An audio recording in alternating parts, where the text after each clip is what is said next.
We are good. We were coming in a little bit hot a couple episodes ago. The technical difficulties are resolved. I know that everyone was worried, but they are good to go. I understand what the input volume means, and we are at 75%, and we are doing great. Okay, so before we get started, a little cool thing here. Tonight is technically episode 51 of Demand Gen Live. However, one episode we did with Gaetano on a Thursday, which was 2 per week. So today will be the 50th week in a row that we have been throwing down on Demand Gen Live. And we are coming up on a year.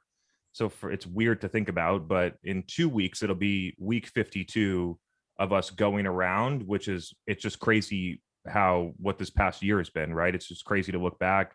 I continue to get more and more messages from people. I got 2 this morning from people that are implementing these things and getting a promotion or, getting a different job, or use some of the tactics to help that we talked about in the podcast to help them in their job search.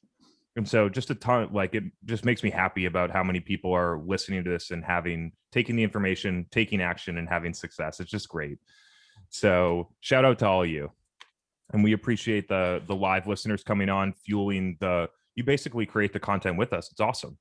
And so I thank all of you that show up here on Tuesday nights and provide questions and ask great insights and keep it interesting. And we got some nice stuff in the chat going on here that only people that attend Demand Gen Live really know about. And so just wanted to say thank you. Cool. Now let's get into the agenda. And so we got 3 topics. I was talking before we started officially rolling the recording that this is a pretty hard-hitting agenda. And so I'm ready to dive in here. Unlike other episodes, I'm going to go, I think, in order, which is rare. Wow. And so the first place we're going to start, it was sparked from a post that Dave Gerhardt made a couple days ago, which was a quote from somebody else, which is basically the success of your ABM program is 50% dictated on the list. And then I made a comment that picked up a lot of traction that I would love to expand upon, which essentially was that the list should be the target accounts that you have an unfair competitive advantage to win, not the accounts that are the largest that have the highest ACVs, and not the account list that your CEO thinks that the logos would look cool on your website. And believe me when I say that some account lists are chosen for the reasons that I just said not to do. It truly is. I interact with enough companies to understand how they choose. It's often just the biggest wish list companies with the highest ACVs, not grounded in whether or not you have a competitive advantage or you're suited to win there. And so I wanted to go through a potential process that you could take in order to figure this out.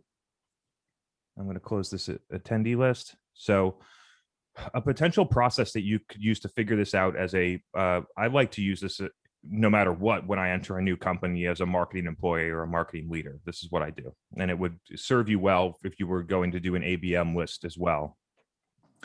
So step 1 is to go and talk to the people at the company and see what they think. And so just get a sense, talk to sales, talk to product, talk to the CEO, talk to the CMO, talk to the people in the marketing team, and just get a sense about what they think. It'd be interesting actually for you to do that right now, because you would see if everyone's aligned on who your ICP actually is. So that's an interesting first step as a data point, but now we're going to get into the good stuff. Step 2 is what I call quantitative analysis. And so go into the CRM, pull out all of the accounts that are current customers, and then sort them by ARR or value or whatever you want, however you decide to do that. And then start to look at what are the consistencies across these accounts. Like, how could I segment them? People use company firmographics a lot, but what are the other ways that we could potentially segment this list to understand something? And then you start to see, like I've done this before. I'll give you a clear example. I went into a company. There was 3 core segments that the company could sell into inside of a specific industry. And I went into the data and looked at, out of our 500 customers, like 460 were in one specific segment. Another 36 were in this one segment, in segment 2, and then 4 were in segment 3. And so just by looking at that data, you brings up questions. Why do we only have 4 customers in this segment? What is there an opportunity when in segment 2 where we have 36? What's going on over here in segment 1? Okay. And so you can go and look at that. You have a quantitative assessment, and then you can start to look next, qualitative analysis. And you need to go out based on your segmentation models and then go and talk to those people, first customers, then prospects in the same segments to understand what's going on. And then when you go and do that thing, you might find that in the one where you only have 4 customers, the reason, I know that sales is targeting them, but the reason that they don't use the product is something that's really obvious, where your product does not have an unfair competitive advantage. In fact, you're at a huge disadvantage. And so perhaps instead of using the resources to target that segment, it would be better to just not target them at all, because they're either going to be struggling with high CAC or potentially they're going to churn really fast if you do close them. And so by going through that process of quantitative, get data, qualitative, go talk to customers and prospects, you're going to find the different segmentation models to understand, okay, these are the people where there's massive value being generated, where there's high LTV, where they use the product, where they're evangelists of our company. And then you need to figure out what inside of that is our unfair competitive advantage. Why did they specifically use us over somebody else? And if you can figure those things out, then you start to craft, okay, this is exactly my target account list because of X, Y, and Z. And so they have the status quo and alternatives, but we have the highest probability to win because of X. And that could be as simple as, for some places, it's like I buy on Amazon a lot because the shipping's faster, right? It could be it doesn't have to be necessarily a feature or something like that. It can be any reason why they use you. And so that's one thing to think about. I keep coming back to the idea of the unfair competitive advantage because it truly is how you build your strategy. When you identify that segment and you identify, your, when you identify that segment and you identify your unfair competitive advantage, and then you build your messaging and your product roadmap around that, that's how you build a company quickly and you win in those accounts. And so that is a company strategy view of account-based marketing, not just a revenue team, but you're including product, you're including other functions of the business as to why they're your target. And so I know that people have provided feedback that we want to go through the whole agenda before we get into questions, but I bet that there's at least one question on this, and I'd love to talk through it if somebody has one.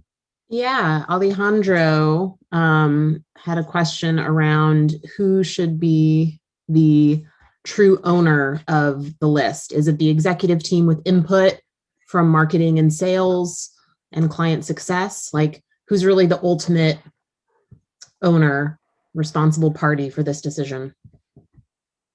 So I hate this answer, but I think it depends. It depends on a lot of different things.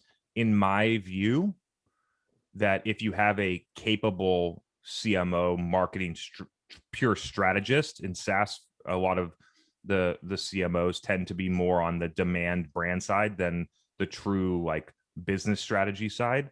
It's an anecdote. But in other companies, in other industries, I'll correct myself. The marketing leader is driving that list and driving the segmentation, which then moves through the sales channel, and sales becomes the executor of a business strategy that's developed by marketing. That isn't how it works in a lot of software companies, and that's fine. And so that's how I've seen it work well when marketing's driving the business strategy and then moving through. But it can be whoever's capable, right? It's less about the title that the person holds and more so about the way that they think about it and then how it gets overall done. And so I think that in most companies in this industry, it would fall under a chief revenue officer or a head of sales. And so there's a lot of things that sales has intel to that gives them a good idea about who to target, right? And they have some things, but they don't look at it in the lens that I just laid out to you. And so I feel like there's some type of overlay or other things like that where there's more depth. I believe, and I've always believed, that marketing is a good place to do this, because if you have a pure marketing strategist that can go and execute those types of things that I talk to in qualitative interviews and learn, the reason is because they are separated from the outcome. And so they can be more objective than other functions of the business that are invested in the outcome. And so I'm not sure if that was a clear cut answer, but that's sort of some different options there. I encounter a lot of times, whoever I'm working with, that basically sales puts the list together and then marketing is supposed to provide air cover, which is basically just in that exact thing with air cover, run display ads that nobody sees is what it is. And so we're going to get into that in point 3, the difference between demand gen and marketing as a whole, which I think will uncover some of those things between the difference in strategy and execution. I think the other thing related to putting your ABM list together and defining your ICP essentially is, so many CEOs want to go up market. I want enterprise. I want these bigger deals. And I do think it's actually possible to work your way there, but it's not like an overnight switch, right? So like, how would you think about, I feel like that's a challenge that you're going to get from that CEO. And so like making a case for starting with where you're at today and knowing that there could be a path to going up market depending upon, your business. But what thoughts does that spark for you? Because I feel like that's a super common challenge. The thought that it sparks for me is that is driven through finance, not customer understanding. That is driven through, how do we get a higher deal size so that we have higher ACVs and we can value the company at a higher rate. And so it needs to be rooted in order for it to truly be successful, and be effective. It needs to be rooted in we understand customers deeply, and this is why we win here. And so I do see a lot of CEOs, like, full transparency, we're on the way of moving up market right now, but we don't work with, if we were building our ABM list and we were a SaaS company right now, they would say our target account list would be Salesforce, HubSpot, Gainsight, all the unicorns, right? None of those companies are going to work with us. We know that. And so like, it's when I put it in that perspective, and there are Series A companies that are doing that exact thing, not necessarily targeting Salesforce, but you get what I'm saying. And so, yeah, it would be great if Salesforce hired us and they paid us $500,000 a month to run their marketing, right? But that's not going to happen overnight. And so I think there's just a level of realism, like, that needs to be applied to the list too. Definitely. Cool. The next one, I would consider this potentially the main event. I'm excited to talk about this one for the reason that this is a process that we have been doing I've been doing for a long time, 5 years, right? But one of the things about me is that I do it and I understand what the result is, but I actually have a difficulty in some cases. It takes me time to be able to figure out how to explain it in a simple way. And it hit me on literally Sunday of this week that, okay, this is the way that I explain this part of the process. So any of this stuff, you could literally, I hope that there's enough depth, because I posted about it on LinkedIn this morning and there was not enough depth because LinkedIn still has a character limit. And so I hope that I can provide a ton of depth on this one so that you could actually go and do it if you wanted to. And so the topic is how we experiment and scale paid social channels across the companies that we work with. And so let's go through it. There's a lot of steps. I think my LinkedIn post only had like 7 because there wasn't enough room, but I think there's actually 11. And so let's go through it. Step 1 is split the funnel. We've talked about this on here before, but I'm going to mention it again just so we have the full segment for people that are new. Split the funnel is looking at all of your different conversion points, lead sources, and then looking at the conversion rates of each source. How a buyer gets to you has a huge driver on the conversion rates through the funnel. it goes back to the common thing that a lot of people are picking up on now. I hear people using my language, which I'm thrilled about, that not all MQLs are created equal, and not all SQOs are created equal. They have different conversion points that are driven, have correlation to where the source that they came from. And so look at each of those sources and then compare the conversion rates against them. And you can just go, if you call it MQL or whatever, MQL to SQO, and then SQO to win, and then lead to win. And you have those things, and then start bucketing them into groups. There's going to be a ton of sources that are less than 0.5%, most likely closer to 0.1%. And there's going to be one or two sources that are above 5%.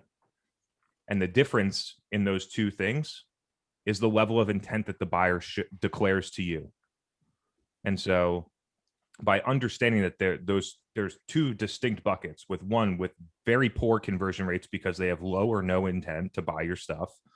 And then there's other sources that have good conversion rates because they asked if they could speak to a sales rep about buying your product. Then when you split those two off and you look at the conversion rates and you understand the difference, it helps you understand that you just want people to come through the places that have the highest conversion rates, and build your marketing mix about how to get more people to do that thing versus chasing around tons of inefficient volume on the other side. So number one, just acknowledge that and get other people in your company on board with that. I present that to 100 million. I go into the data and I present that data to $100 million ARR companies, and their executives are fascinated. And so if you did that, it would probably make you look really good, because the data is there and it's consistent across every company, because it's how buyers buy stuff. So step one, split the funnel, identify your high converting lead sources, and then architect your mix to drive more people through that in the right ways. Sort of in that same vein, or going off of that, the next step is cut out all of the waste. You want a clean funnel. You want a funnel that has consistent metrics, that is getting good leads, so that when sales gets one, they know that there's a high probability that they're going to close. And so cut out all of the junk. You're going to save a lot of money. You're going to save a lot of time, and you're going to build a lot of credibility with your sales team. And then you can take all that money and all of that time and all of that effort that was being wasted on those things, and then you can go and use it on something productive. So that one's simple. Now we're going to start getting into the ad stuff. Step 3, tracking. And so in order to understand how your ads are influencing a demo conversion, on Google, it's easy. Google has view through conversions and blah, blah, blah, blah, blah, right? So on Google, it's easy. On paid social, it's actually quite innovative. The things that we've been doing, we have custom conversions running, so that when you know that someone saw your ad, and then within an attribution window, converted on a demo form. And I'll give you a sneak peek that we are experimenting with another method to do this that is said to be more accurate. Haven't set it up yet, haven't run anything, don't have any data, but it's called offline conversions. And so when we roll that out and test it specifically for Facebook and Instagram, I will report back to you, because perhaps there's a more accurate way to track this that would have full attribution, especially after the iOS 14 changes that are crushing like Facebook attribution for B2B SaaS. So have the tracking, because you're going to need to go back to executives at some point and say, I know that this is not tagged with LinkedIn UTMs in our CRM, but here is the amount of money that we spent on LinkedIn, and here are the amount of demos, and then that these ads drove, and then here are all the demos that came in this month, and look at 97% of them are in our ICP. And so that I've found that is enough for companies that actually like understand and buy into this approach. Step 4 is targeting. And so you can kind of use some of the things that we talked about from the ABM side, potentially, right? Like if you had one layer, it could just be in a named account list with personas on top of it. But it's basically like you define your ICP to keep it broad. You define your ICP, and you got to figure out how you're going to get to them inside of these channels. LinkedIn is super easy. Really easy. Recommendation here, because I see a lot of marketers use seniority and function on top of each other.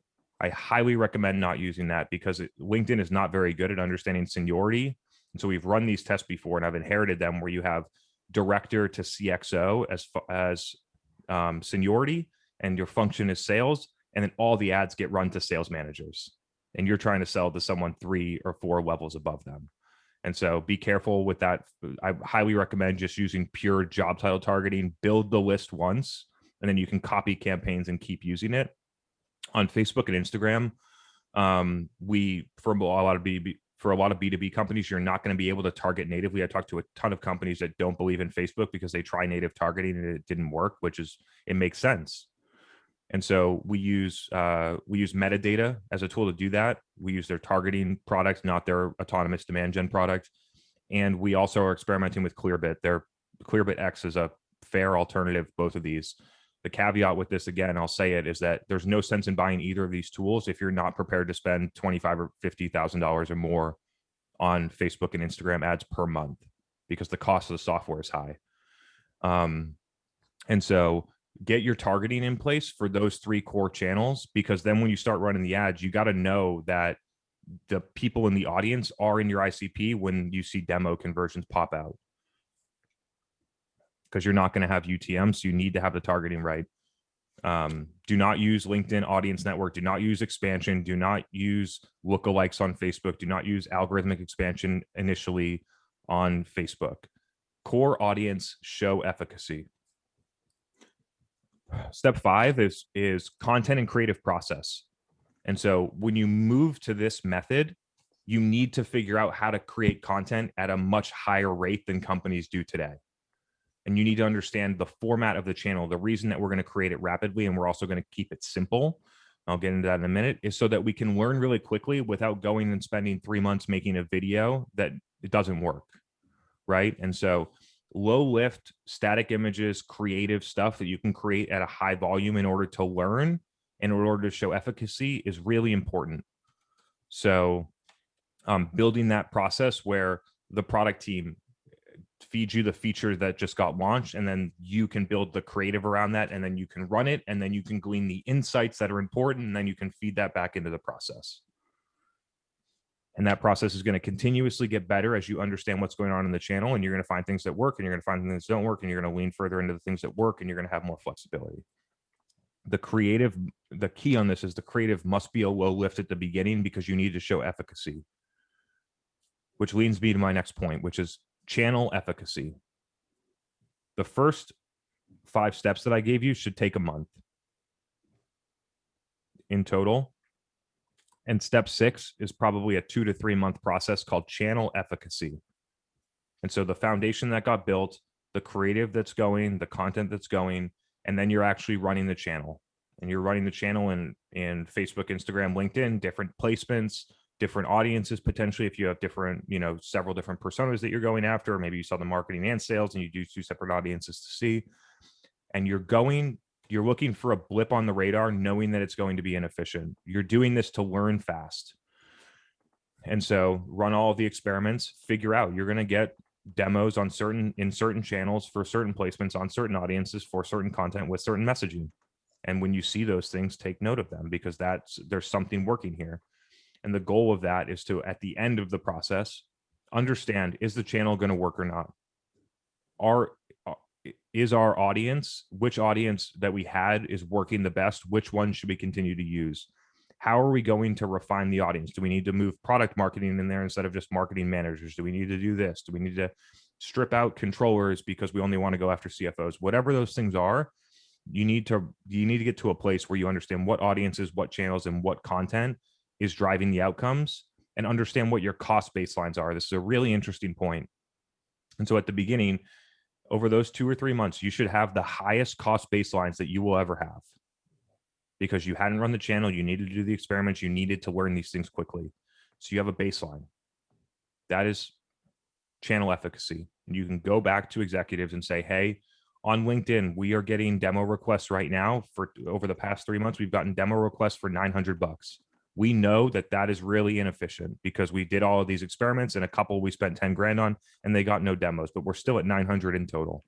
And so over time, now over the next 3 months, I'm going to figure out how to get that to a place where it's really strong. 900 actually works for our funnel metrics, because we win our demo requests at 8% for our 50K ACV tool. So even 900 is fine, but I'm going to try and get that down even lower through the next part of the process. And so that is channel efficacy.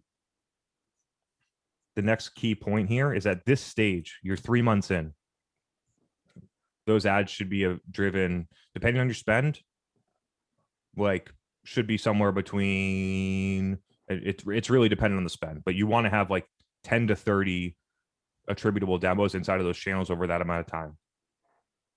The next step is to validate the funnel metrics. And so when you split the funnel, you understood what the conversion rate was. You had that in step one. Now you're going to go back after doing this for 3 months, and you're going to look at what is the conversion rate through the funnel over the past 3 months. Has it gotten better? Has it gotten worse? Where are the holes in the funnel from demo to SQO? And so you're going to be able to see that stuff. Often, if you start doing these things, funny thing happens. Your conversion rates go up because you're actually targeting people that could buy your stuff. And so validate the funnel metrics. Make sure there's nothing off here, because if there's off, there's no sense in moving to step 6. You're going to have to go back and refresh step 5. Okay. You're validated. Your demo requests are still converting to SQOs at 45%. So you're good. Now you're going to move to, I'm losing track of the numbers here, step 8, which is channel efficiency.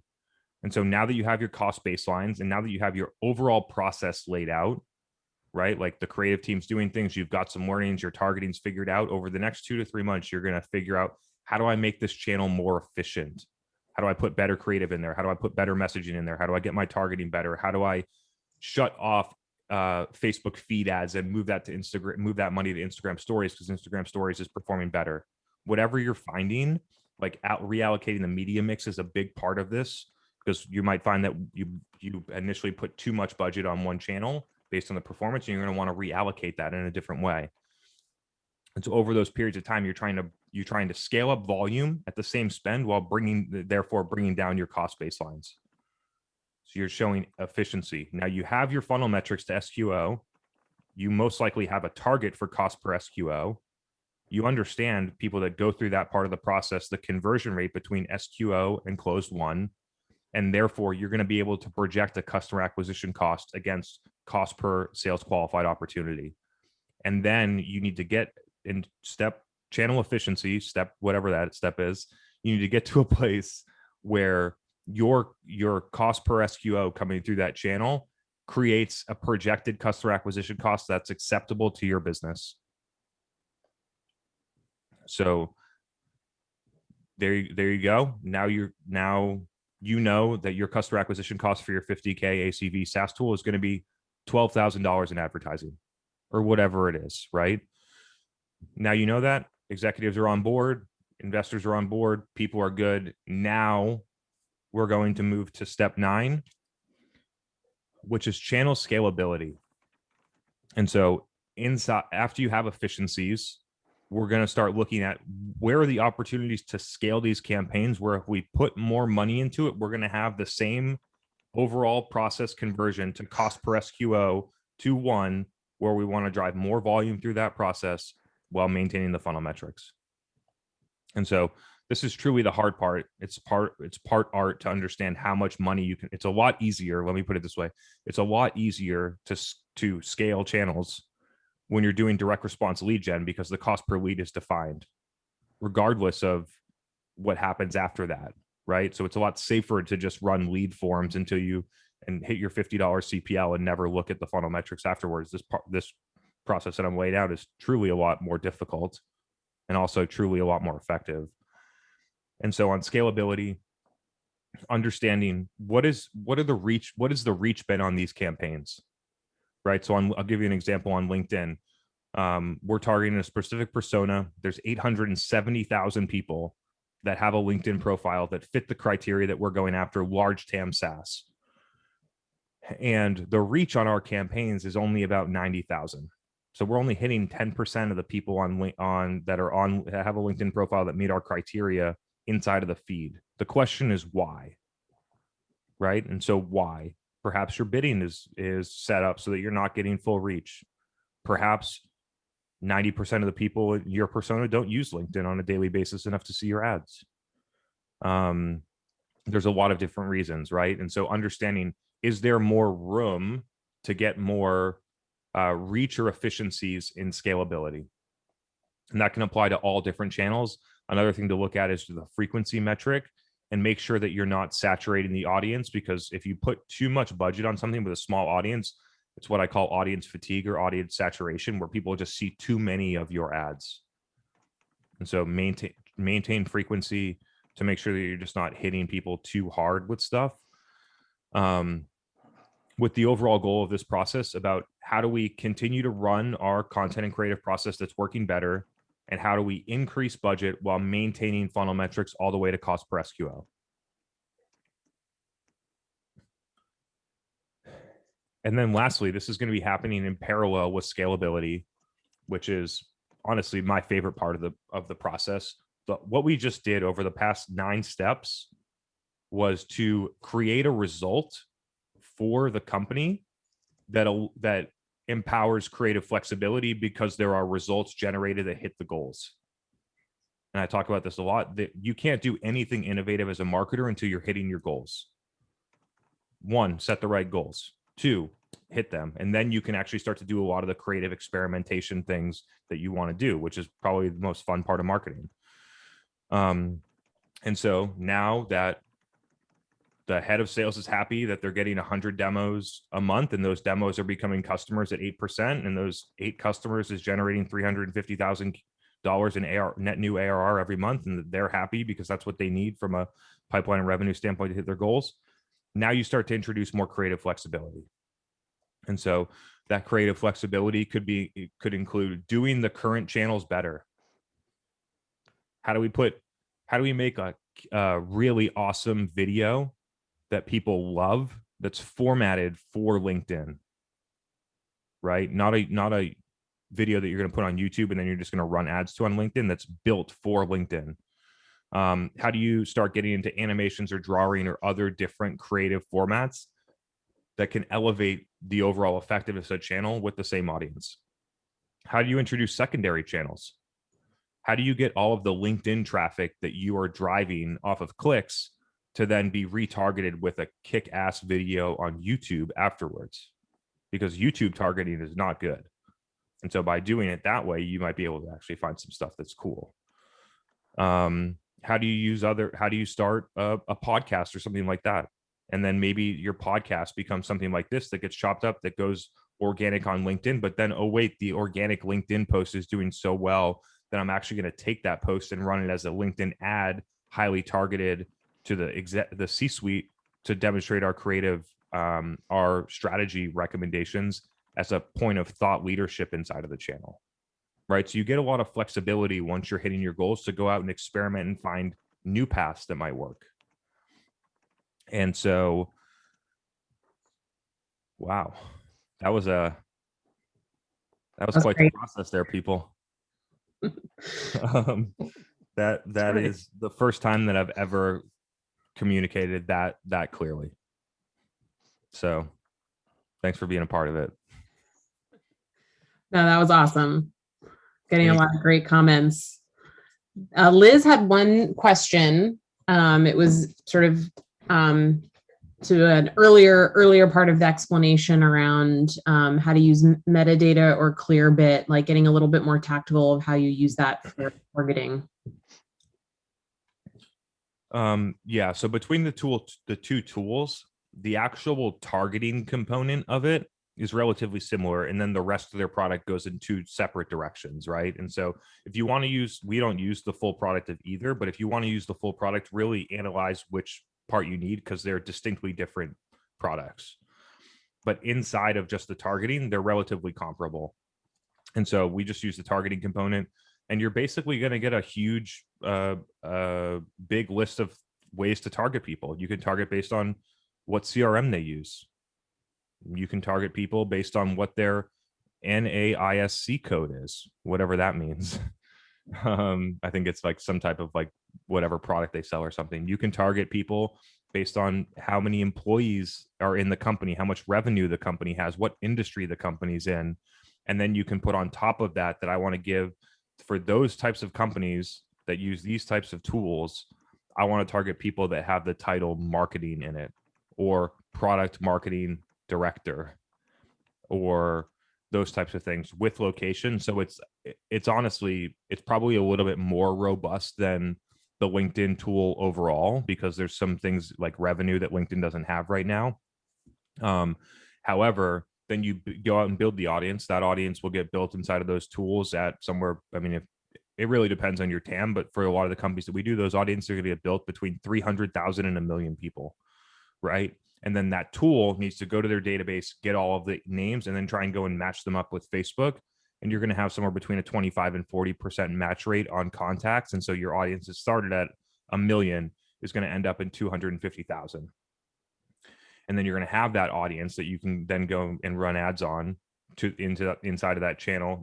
The people are good. You don't have all of them, but you have a lot of them, and the CPMs are way lower and the reach is higher. So it's going to be worthwhile. And then you're going to go and run it. And then if you start to have efficacy, then you can move and you can turn on detailed targeting expansion inside of the ad set, which then starts to let Facebook open up to more people like that.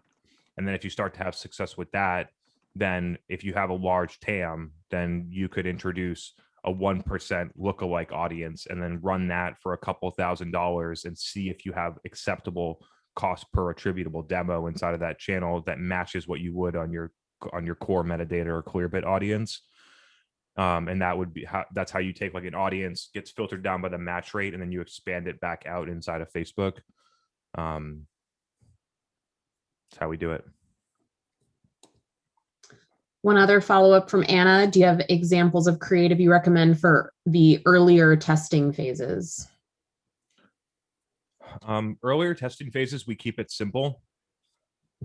In terms of the design, I think that the design at this stage needs to be good enough. And what really matters is the copywriting in the ad. Right. Message is king.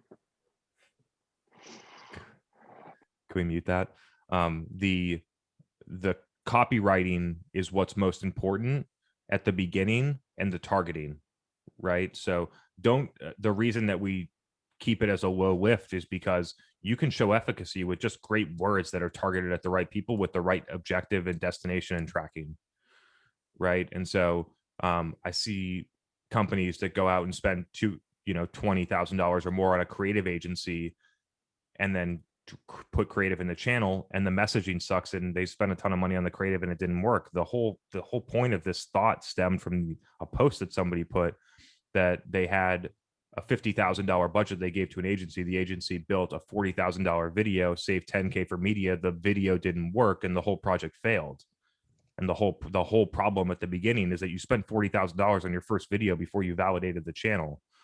And so I would highly focus on building some type of templates, play around with the background color. The background color does make a difference, whether it's green, white stuff. You need to figure out which one is going to work best for you, and then have a couple of variations. So when people get fatigued, it feels different. And then, SaaS screenshot, person, overall design, whatever. Facebook doesn't have the text limits anymore that they used to do. They used to restrict you to only using 20% of the image with text. Now you can use the entire set. They haven't been enforcing it. And so you could spend a lot more time on the copywriting, and the variations of the copywriting is what I would recommend.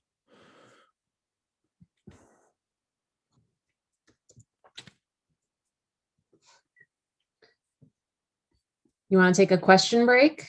Or you want to roll into agenda item number 3? Let's question it. Let's do some questions. I'm excited. Trenton, are you ready? You're on the move. Whoa. Yeah, they just turned the lights out in the office, so I got to get somewhere where you can actually see me, maybe. For that. Yeah, I can jump into my question for sure. Great. Happy to have you here. So thanks, guys. So I've been listening to your podcast. I think I'm on like episode 13 now. So just kind of diving in. I've seen you on LinkedIn, and I joined a new company like right when I found your content. So in the interview and everything, I was like, this is what I want to do. And I pretty much followed your playbook of like, I'm going to go interview buyers and prospective buyers, rip the content, put it on LinkedIn, like your playbook, right? And I got into the company, so it's closed, CLOZD. We do win-loss analysis for companies.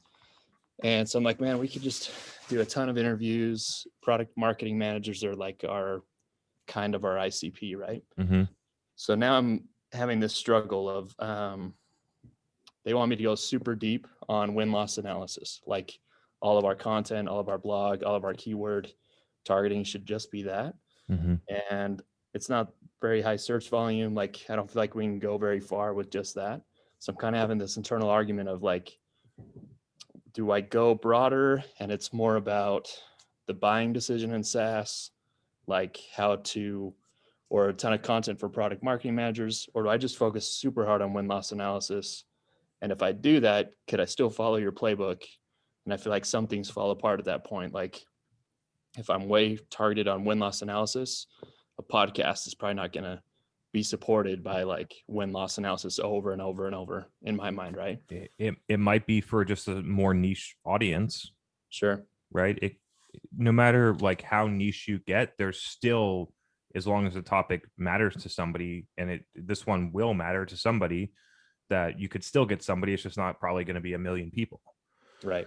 Which, depending on your ACVs and your total addressable market, could be beneficial. I kind of know a little bit about the company. I'm guessing that that's probably not enough, right? Like you probably need a larger subset. And so what do you think you should do? Yeah. So I feel like now it's like, let's take 3 months and make sure we just dominate win-loss analysis. Have you done the interviews?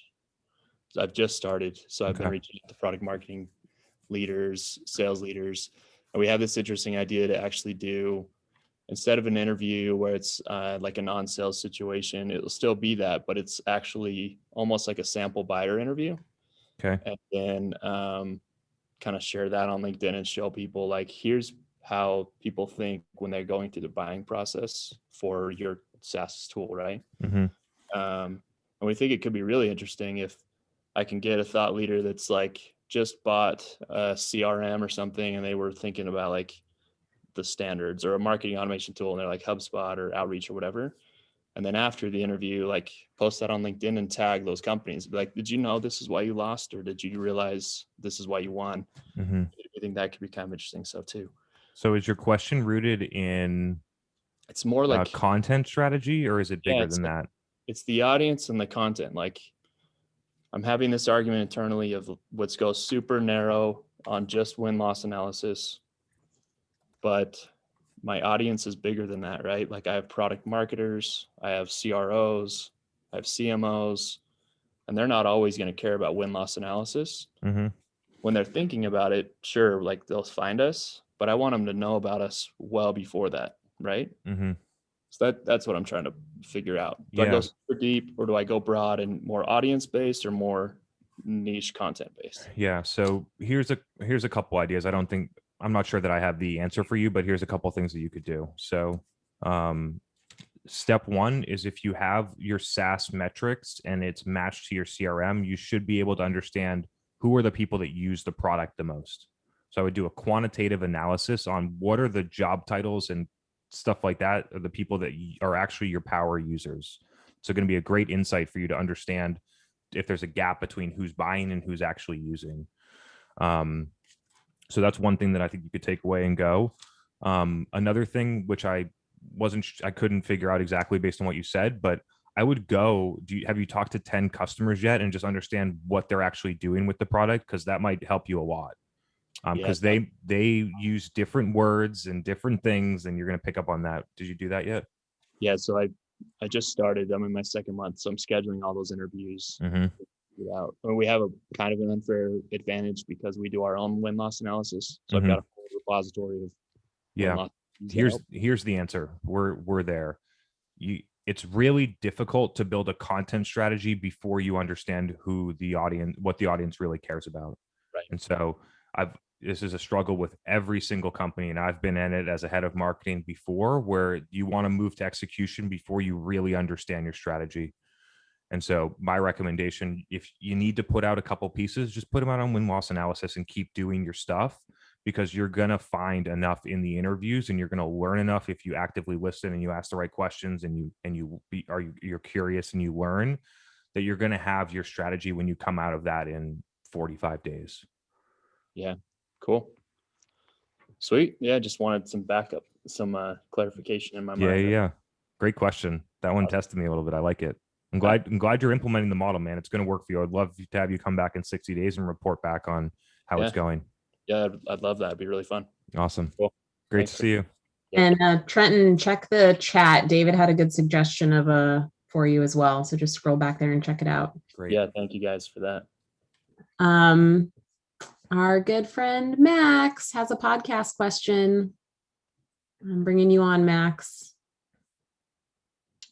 Hey, what's going on, guys? What's up, man? Where you been? Haven't seen you in a couple of weeks. It's good to have you back. Yeah, I've been here. I've just been like, no, I've had no questions for the wall. Cool. So yeah, I finally do have a question. So I am trying to launch a podcast where I interview basically sports marketers, starting with the NBA, just because that's where I'm a big fan of. I know a lot about like the sport, and I think it'd be interesting to kind of like draw parallels between that and like SaaS marketing. The wall that I'm running into is, of the few that I've just reached out to so far, they've said like, that sounds good. Can you send me more details and like how it'll be distributed? Because I'll have to run it past like our PR team, since it could be considered a public appearance. And like, I don't know how to approach that. Like, one, I'm not going to be a large podcast because I don't have any episodes for them to even reference. And two, like, it's a public appearance for the first 5 people that are going to be listening to it. So like, yeah, is it really a public appearance? Yeah, it's tough, but I understand from their side the same thing a lot of people will run into when you try and do a case study with a large enterprise brand, and their legal teams have to go through it and understand whether you're going to run ads to it or if it's going to be organic, and what channels it's going to be published on, and what is the amount of impressions, and all of these different things. And so there's ways to work through it, but it's going to be more challenging, right? And so I would think about just doing, how many people have you asked when you've gotten that response? I've asked 5 people so far, and 2 of them said that, and the rest just haven't responded yet. Got it. So everyone that's responded has said something like they need to know more details. Yeah. Yeah. So do you think that you can just abide by their requests?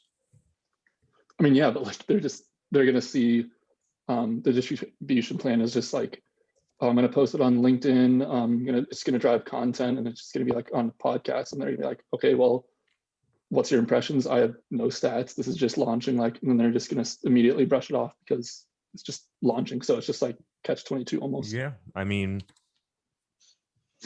I'll throw this one out here. Like Udi from Gong that did that live event with me last week would not have been episode 1 on our podcast. Just Dave Gerhardt wouldn't have been either. A lot of the people that have been on it wouldn't have been our first guest. I think, I forget what the first episode was. Anyway, so perhaps you just need to take a step back and think about minor league teams. It could be minor league teams. I don't know the NBA enough to give you like a lot of good ideas, but perhaps there's like a Canadian league, or I don't know. So, or you can try and pick a different sport, or you can try and pick a different persona inside of those companies that may not follow those types of guidelines, right? And so, but I think at the beginning, if you are hitting roadblocks with a lot of people, then you have to decide whether you're going to try and get over the roadblock or you're going to go around it. And it feels like the suggestion right now is just to go around it and then come back when you can run through it. Cool. Sounds good. All right. I feel like we're on a roll. I've got some more questions. Should we keep going? Let's keep going. I'll cover this one when we get there. I feel like that last one is going to be a good like closer to the show. We haven't done really like that before. I'm down for that. I know. Blake, I'm going to bring you on. Hey guys, how's it going? Good. Hey, good to see you. Yeah, good seeing you. +1's implementing the Chris Walker and Refine Labs playbook. It's tough and tricky on like the attribution stuff, but it really works. It's amazing. It's working for you. What's happening? Give us some details. Yeah, we've been running some ads. So we sell to like in the corrections industry. So we've been running ads on Facebook and just like you talked about, just like really basic like product marketing, because even though we have like brand awareness in the industry, nobody really knew what our product did to like a large extent. So just feature by feature, we've been going through it. I've just been doing it on like a weekly cadence, a new feature, and it's been working really well. We're starting to see inbound demo requests tick up. Attribution is a little difficult. Mhm. I don't quite have especially recently. Yeah. Yeah. So I mean, But that's the correlation can be enough, right? Like you can feel it on the HubSpot or Salesforce side enough right to be like, this is the one lever that's getting pulled and this is what's happening on the other side. Like there's enough correlation to understand that, right? Yep. Right. Yeah. It's like we started running Facebook ads. We're at 14 a month. Now we're at, 23 a month or whatever the numbers are. Right. Yeah. They're slowly ticking up. Yep. And it's tough. Some people, and I commend you for saying that, because some people are like, oh, we only got 9 more demo requests. And it's like 65% more than you were getting before. Right. Right. Well, and it's continuing to go month after month. It's not like 1 month we drop and then it goes up. Would you say that you're in the efficacy phase right now or the efficiency phase? Definitely efficacy. Still working on getting the efficiency, especially because we have to keep scaling it up because we have a still small audience we're targeting. Yeah. Awesome to hear that it's working for you. Yeah, no, so we really appreciate it. But I do have I guess a detailed question. So how do you set, if you're trying to go into a new vertical? So obviously we're still in the efficacy phase and trying to get this really up and humming. But if we were trying to start to experiment with a new vertical that we really don't do a whole lot of outbound effort to, and we haven't done hardly any marketing to at this point, but we're starting to get a couple of organic just inbound demo requests from this vertical. How would you start about setting a budget for that? I can give some more specifics or I can stop there if you have questions. Yeah, why don't you give me more information, then I'll go through it. Okay. So basically past 2 years, we have one customer in this vertical. Past 2 years, we've slowly been getting some inbound demo requests. Mainly we'd be looking at LinkedIn because we don't have a tool like Metadata or Clearbit to do Facebook for this audience. And the job titles aren't there like they are for other industry. But we'd be looking at starting the contract would be at 20K, but typically these are multi-location companies. So it'd be more like 50 to 100K and up. Cool.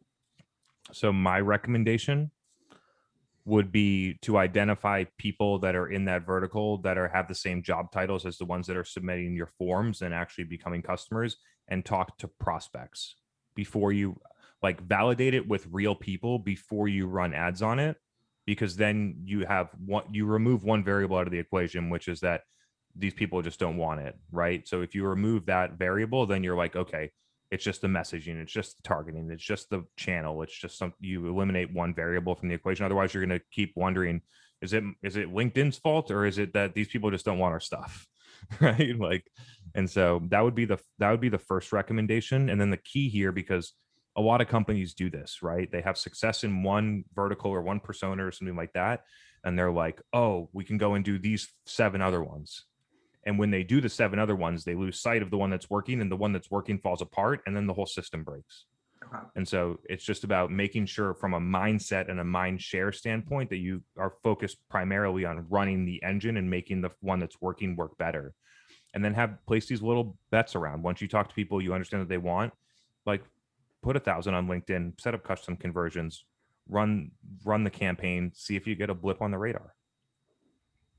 Okay. And then it's just experimenting. If you believe in the segment and you've talked to the people, so you believe in it, then you got to figure out messaging strategy, creative to make it work. This first step, in my view, is that I need to believe that these people want the stuff that we're promoting.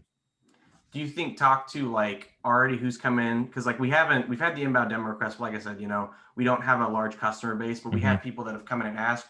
Do you think go out and talk to them who's already come inbound?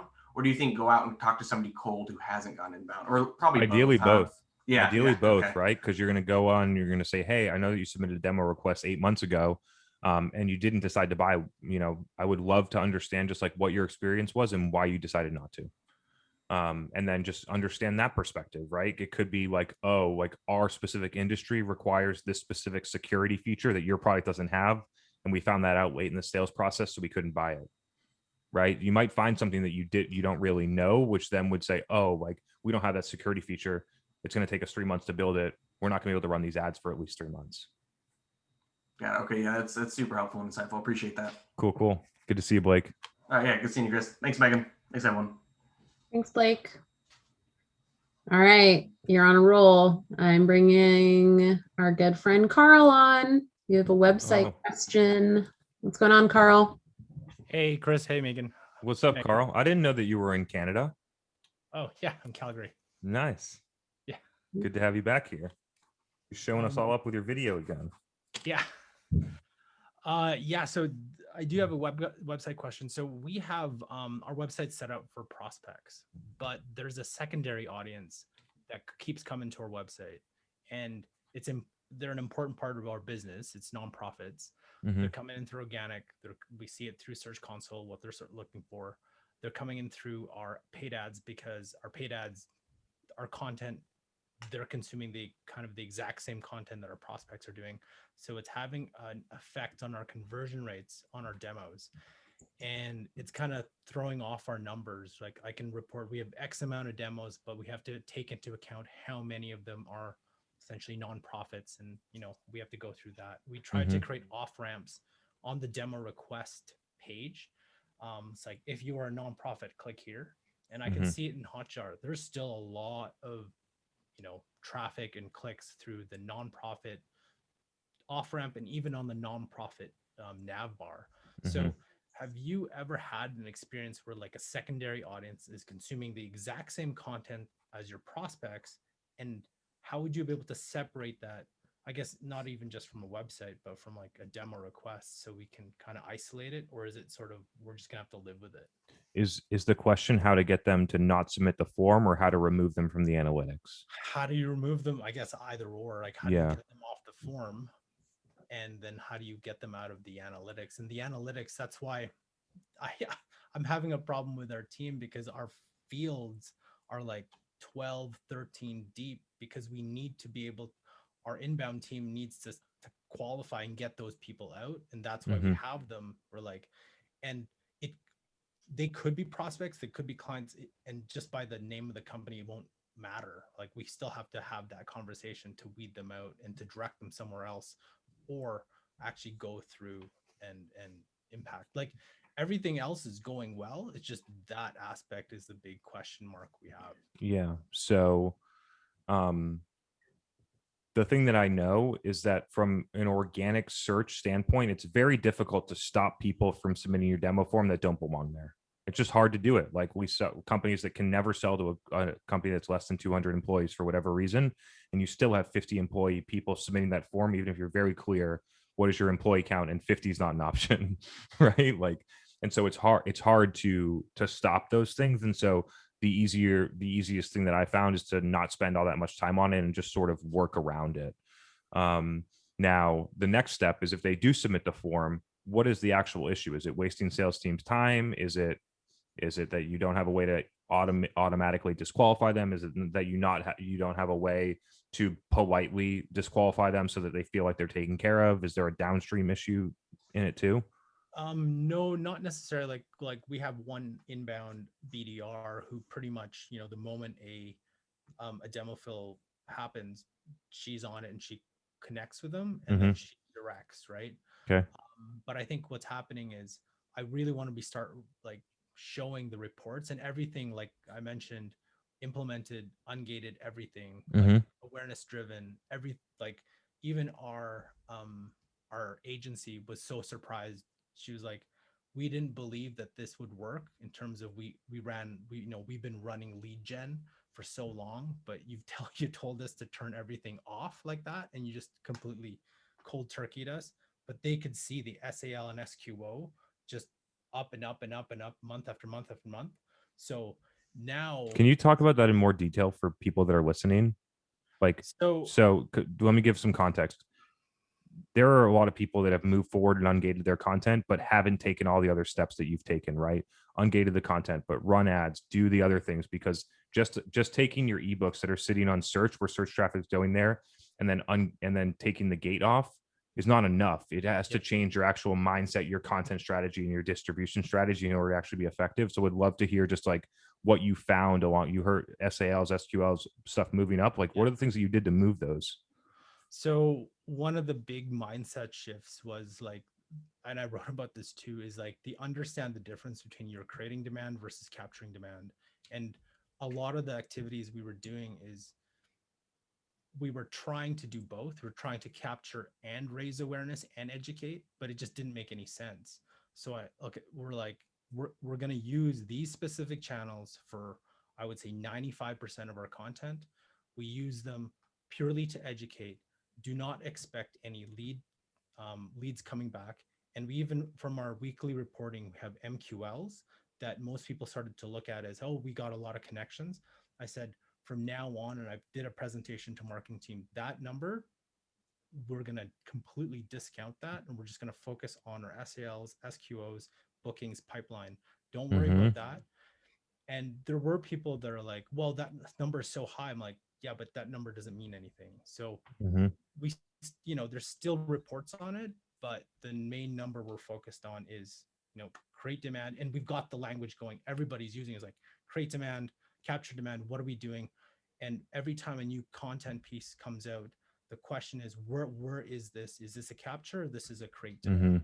And then most of the time, I would say 95% it's create demand. And I fight this battle all the time. It's like, what if we gate this? I'm like, no. We have the data. We've seen it.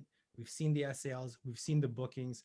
We've seen the booking amounts from hundreds of thousands to millions. And we keep seeing it. And I'm like I fight this all the time because it's like, it's something, I don't know what it is, but marketers really, really love to collect emails. I don't know what it is. It's like an itch in the brain. It's like, I want to collect that email. I'm like, what are you going to do with that email?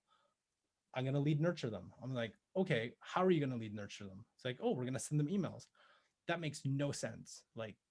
And then I would also turn around like, when you wake up in the morning, what do you do? It's like, when you open your email, delete all my spam bulk email. Why would we add another set of emails if you're just going to delete them? It's like, oh, well, we're going to write it in such a way. It's like you and every other company is thinking the exact same thing. So that was the big point. And really it was, just making sure you're top of mind. And it worked. And yeah, we're every month, there's a couple down months, but it's like our SALs from branded, organic, and web direct up.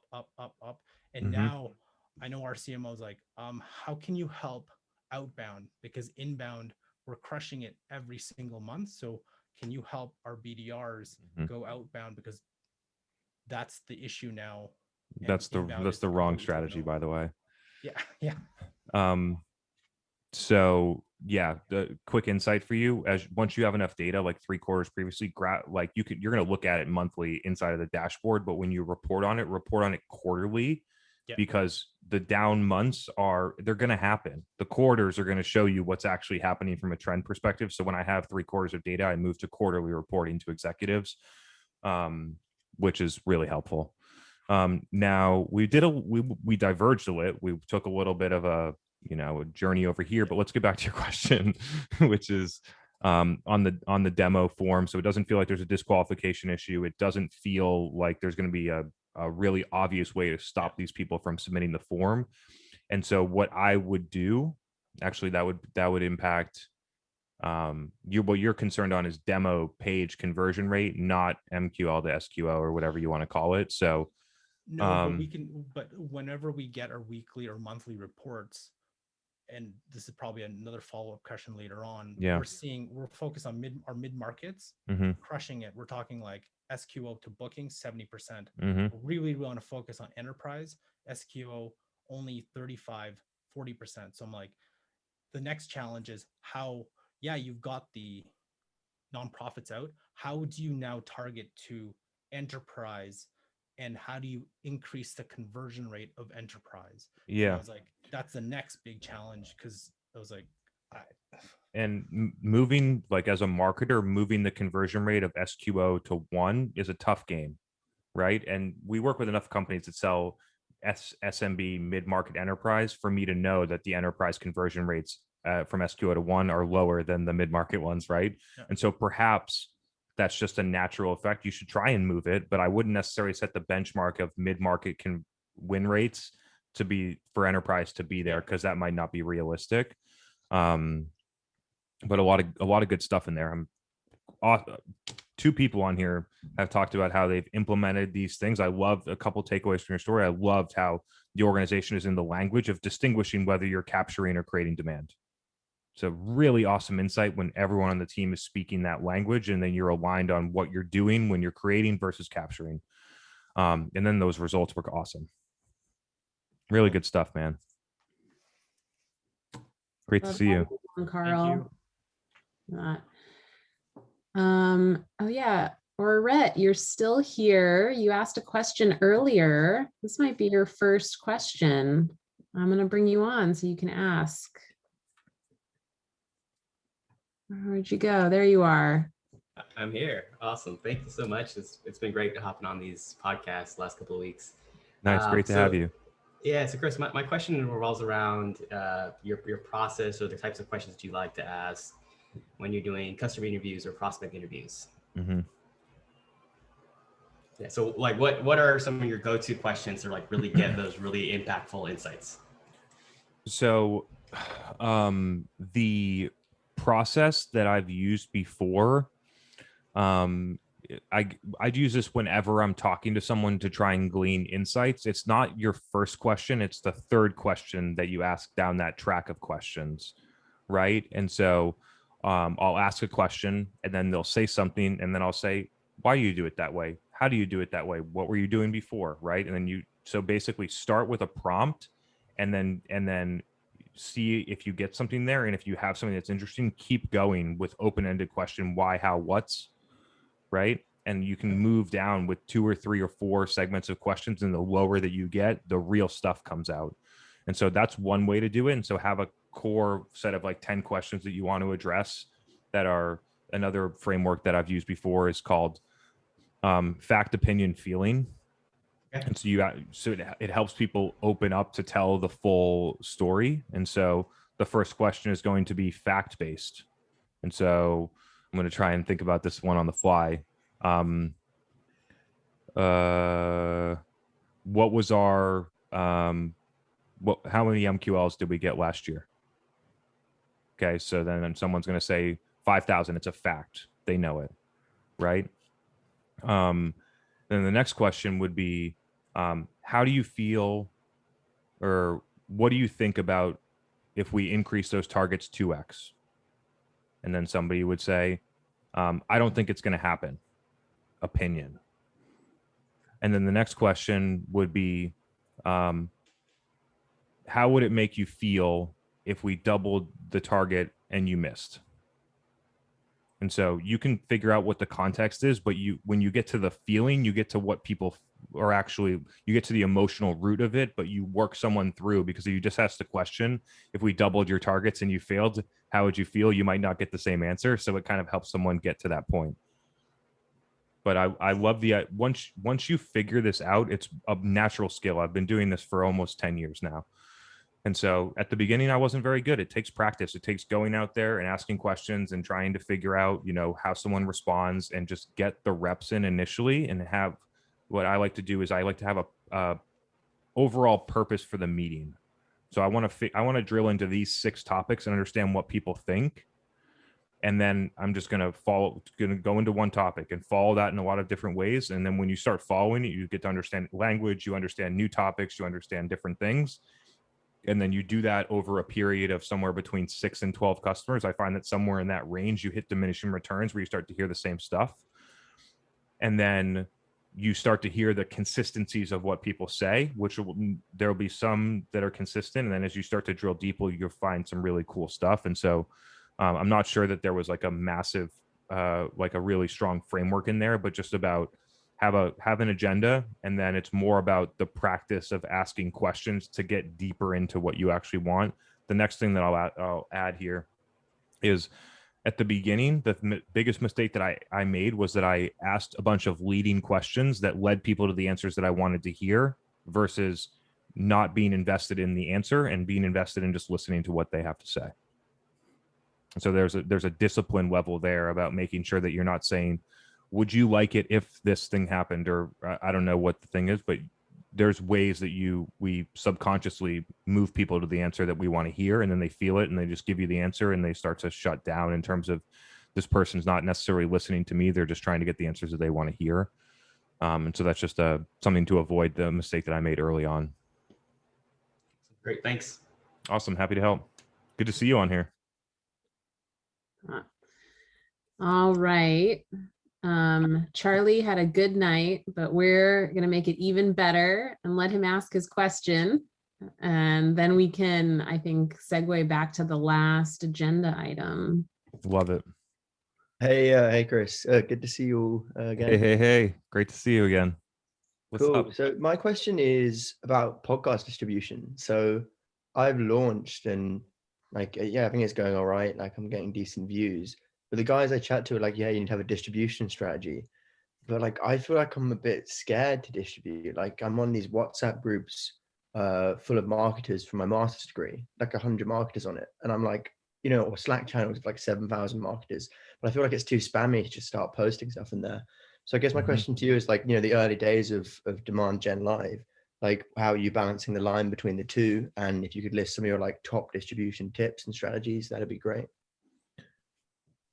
So the best strategy is to put content in the places where people want content, right? And so like, I'm not over here posting my videos in the Revenue Collective Slack channel because I would get kicked out of it for doing that. You know what I mean? And so there's just, it's like understand the environment and your audience and then just like sort of respect those things. And so the Slack channels and different things like that, typically not recommend them in a bunch of groups like that, whether it's in Facebook, LinkedIn, Slack, blah, blah, blah, blah.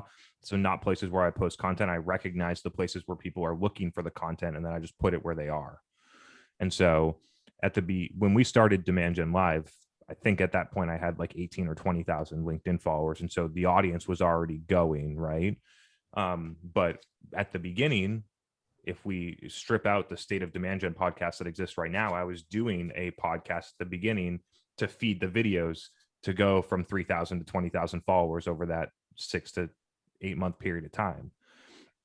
And so what I did was I recorded the videos that wasn't even on an audio podcast, and then I chopped them up, and then LinkedIn was the main distribution network of the content with now I post the link to the podcast in the comments and it drives podcast subscriptions, right? But there wasn't that there. I didn't have that figured out yet. We didn't even have a podcast to drive people to.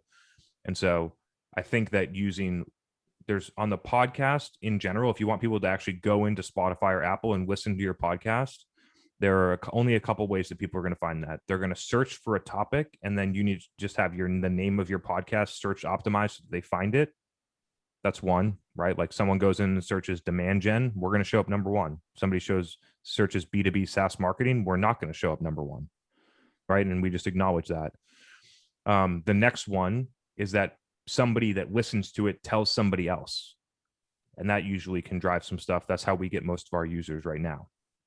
And then the last one is that through any other mechanism, they find a way in, which is typically content with a longer form to a podcast, which is what we do on LinkedIn, posting my short form video, linking, hey, more details in the podcast. We covered X, Y, and Z. Click here to listen to the whole thing or subscribe. And then they click there and then they get into the stream. And then after that, it's about how do you continuously have someone like the content so much that they come back and the next time they log into the podcast, they choose your podcast to listen to over the other ones that are there. And so those are the different ways to get people in. Initially, you're going to have to figure out the last one that I said. How do people actually discover you in other places that moves them into the podcast? And so then it's about figuring out what the other places are. Somebody interviewed me early on that posted a podcast in Reddit, and I got the most LinkedIn DMs I've ever gotten about a podcast was from that one that was in Reddit. So there's something there. LinkedIn was another really good user acquisition channel for us once you have an established audience to get people into the podcast. And then perhaps I imagine that people are watching the YouTube video and then just want to move to audio only, and we provide the links from YouTube over there. And so those are probably our three main like non word of mouth user acquisition channels would be LinkedIn, YouTube, and then I don't remember what the other one I said was. I reckon you're huge. Thanks, that was really useful. I reckon you're huge on Slack. I mean, you can count that in word of mouth. I reckon every time you make a post, you have 30 people post that in a bunch of Slack channels. I would imagine so. Yeah. I guess what I've been playing around with, if I'm allowed to follow up, was I had this kind of frustration where I wanted to seed and post around my LinkedIn posts, but then I felt like the LinkedIn videos had engagement for a while, for a week, and then dropped off. But like, you're such like an engine, you produce so much great content. I felt like when I did eventually hit something that was good, it would like, that week would end and I'd be like, oh crap, I need to make something new. So I actually sort of built like a CMS system on my website to try and like embed my LinkedIn posts. So I've been playing around with this idea of trying to like build like an archive of LinkedIn clips, which is like embedded LinkedIn, and then trying to SEO optimize back to those. So I can take some content that's getting LinkedIn engagement and then SEO it and drive. I don't know, have you thought about that? 'Cause I've always been surprised that you haven't archived your content. It's funny you bring it up because we literally talked about this in our marketing meeting this week. For the main reason that LinkedIn sucks at archiving content. It is really hard for me to go back without scrolling for 10 minutes to find a post that I made last November. Right. And so it was more so as like an enablement tool for our team, or for me, when somebody asked me a question about, hey, what is your definition of demand gen? That I don't have to write it out 500 times when people ask that question, that I just have a link that I can send. Hey, here's the 3-minute video where it's there. That was our purpose. There might be some SEO benefit to it, but we're not super focused on that. And so is it a decent strategy? It's a decent strategy. My recommendation to you would be to focus on making LinkedIn first before you start to make this like more complex engine. Because LinkedIn is going to get you faster, better results when done well than search. It's all right, Chris. I already made it last night. So nice. Does that mean I'm ahead of you on something? Probably not. You are. Yeah. Well, let me know. No, absolutely not. Yeah. Thanks very much. As always. Amazing, Chris. Awesome. Great to see you, man. Thanks, Trevor. All right. So, I mean, Chris, let's wrap this one up. Yeah. What is the difference between demand gen and marketing? Yeah, I've been getting this question a lot recently. And it's weird because I'm not even sure, like, for whatever reason, in B2B SaaS companies, demand gen typically means paid ads and marketing ops. It's somehow rooted in that. And then content doesn't belong in there, and creative doesn't belong in there, and product marketing doesn't belong in there. And all of those, and organic like thought leadership wouldn't fall into that. All of those things create demand.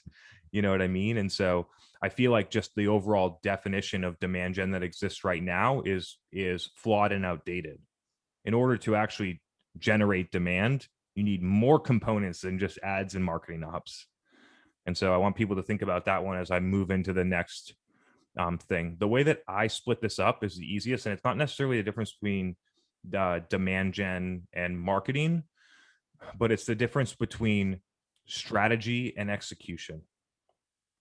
And so if you look at a classic marketing model, like pragmatic marketing as a framework, a lot of more traditional industries use this framework. I actually think it would be very beneficial for people that work in SaaS to consider it.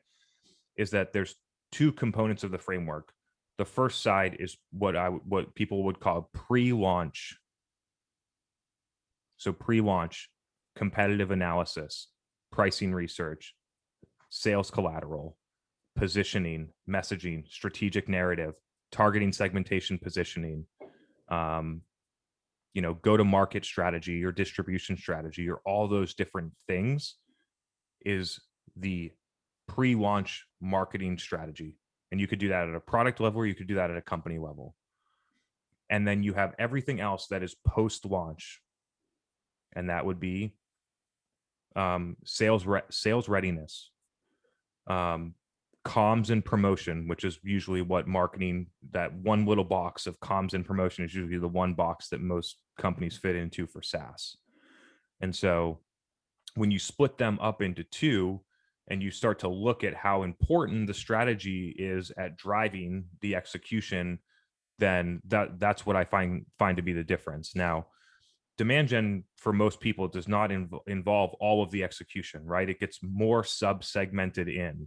But I had a point on here that I wanted to read off to you. I mean, someone asked me, like, what is the definition of demand gen? It's essentially, are you essentially reframing what marketing was supposed to be doing anyway? And the response was, I talk about marketing generally as you need it all to be successful.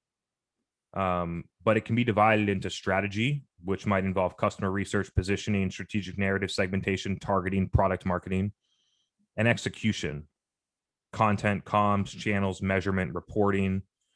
Demand is typically leans more on the execution side than the strategy side. And I believe that to be true. But big caveat here. One, if you understand the strategy part and you've actually done it, it makes you a better demand gen marketer. And if the strategy sucks and you're a really good demand marketer, you're not going to have good results. We've walked into companies like that before. If a company has a bad strategy, can't target, doesn't have a product that people want, no marketing or demand gen is going to solve that problem long term. And so when I go into companies, I'm focused purely on executing the strategy that they've set. I provide feedback to them. I provide ideas about the targeting that we learn to feed back into stuff, but I execute their strategy. They have their narrative, they have their messaging, they have their ICP, all those different things. And when all those things are locked in and a good demand marketer can just execute on somebody else's strategy, it's a beautiful thing. And so that's how I see the difference. Is demand gen is mainly executing a strategy that exists, and marketing as a whole is focused on both strategy and execution. And a big missing piece in a lot of cases is some of the components of strategy that get moved into different parts of the organization inside of SaaS tech. And maybe that sparked just one more question. Who knows? For that. If Not from the crew. Cool. For that they loved your answer. Thanks, George. Appreciate you. All right, y'all. So awesome to see you all. Love being here. We had a really strong audience today. We had a lot of great topics, a lot of great questions. Love doing this. I can't make any promises, but we're trying to put together a special event for the year episode. And so I'm trying to put something together. So stay tuned for that. That won't be next week. It'll be the following week. I don't know what the date is. Maybe I can pull it out here right now. It'll be March 16th. And so one of the parts of that is that I would like people, just like Carl and Blake mentioned today, I would like people either that are on here right now or listening to it afterwards. You can submit your story to dgl@refinelabs.com. And I would love to have 2 to 3 people to have a platform for several minutes to talk through the things that they've learned from this show and implemented and what results they got. I would love to have a couple stories. And so if you have something, we will feature you on the 1-year anniversary of Demand Gen Live, which is in 2 weeks. Again, shoot your stories and results to DGL, as in Demand Gen Live, dgl@refinelabs.com. And maybe we'll see you as a part of the show in a couple weeks. And so with that, Tuesday night's always my favorite. Love you all and have a great week. Have a great week, everyone. Talk to you later.